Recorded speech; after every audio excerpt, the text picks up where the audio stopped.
До овој момент во Црвениот крст на Македонија се собрани вкупно 54.029.929 денари.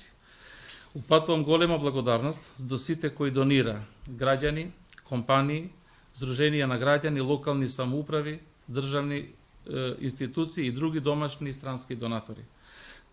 Сакам да ви известам воедно дека Црвениот крст е во фаза на интензивна подготовка за исплата на собраните средства наменети за настраданите од пожарот во Кочани согласно законските прописи. Почитувајќи го Законот за заштита на личните податоци, согласно член 4 од истиот, Црвениот крст потребно е да обезбеди согласност за обработка на личните податоци од секој примател на средства. Денеска со одлука на раководниот одбор на Црвен крст на Република Северна Македонија се донесе одлука за секој настрадан да се исплати сума од 150.000 денари како првична финансиска и наитна помош.